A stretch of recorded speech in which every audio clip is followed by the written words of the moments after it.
النهارده هعمل معاكم الرز الريزو اللي احنا بناكله في كنتاكي وفي المحلات اللي هي الكبيره. سهله جدا وطريقه جميله. انا دلوقتي جبت شويه زيت وحطيت معاهم معلقتين سكر كبار لحد ما يكرملوا.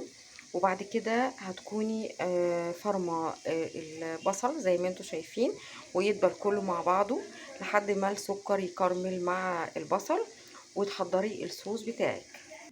انا دلوقتي الصوص الريزو اللي بتحط على الرز هو عباره عن ايه: كوبايه كاتشب ومعلقه معلقه كبيره صويا صوص وكوبايه صغيره من صوص الباربيكيو. وبعد كده تحطي معلقه خل كبيره وتقلبيهم كويس جدا مع بعض.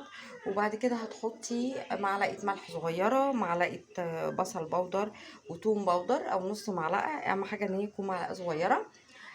فلفل اسود نص معلقه، معلقه بابريكا، توابل اللحمه. وبعد كده هتقعدي تقلبيهم مع بعض كويس جدا لحد ما يبقوا مندمجين مع بعض. وبعد كده هتحضريها في الطبق زي ما انتوا شايفين، وتكوني انت محضره الرز. وتكوني عايزه تعمليه برز ابيض عادي، عايزه تحطي رز بسمتي، انا هعمله بالرز البسمتي. وبعد كده هنغسل طبعا الرز كويس وهنحط التتبيله بتاعتنا، هنحط نصها والنص التاني هتخليه هتاكليه مع الشاورما. انا طبعا هعملها بالشاورما، مش هعملها بالستريبس، هعملها بالشاورما اللحمه، بتدي طعم حلو جدا. جربيها. هنشوف دلوقتي مع بعض الرز. طبعا زمان الكرمل سوري البصل الكرمل مع السكر، وهنبتدي نحط الصوص بتاعنا. طبعا الصوص الباربيكيو بيدي تيست عالي جدا. انا حطيت طبعا الطبق اللي انا كنت عاملاه حطيت نصه، والنص التاني انا بعد ما بخلص وبحط الشاورما فوق الرز بحط شويه من الصوص فوق الشاورما. عايز تعمليها بشاورما الفراخ، عايز تعمليها بالستريبس، هو كله بيبقى حلو جدا، بس انا بحبها يعني بحب ان انا انوع فيها وتبقى مره بالستريبس ومره بالشاورما اللحمه، شاورما فراخ، زي ما انتي تحبي.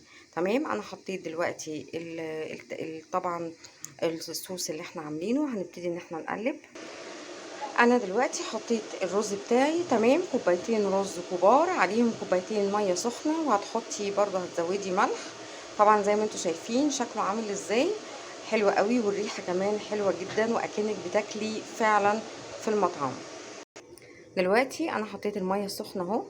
تمام. وهتعلي عليها، واول ما يبتدي الرز يشرب الميه هتحطي الشياطه تحتيها وتقعدي تقلبي فيها وغطيها. واول ما يبتدي خلاص يستوي هتعري الحله حته صغيره عشان خاطر ما يعجنش معاكي، وهتلاقيه مفلفل وطعمه جميل جدا. هتعملي جنب ستريبس، جنب بانيه، جنب شاورما فراخ، شاورما لحمه، يبقى طعمه حلو قوي. جربيه للولاد وهيعجبك قوي، احسن من المطاعم. وبألف هنا والشفا.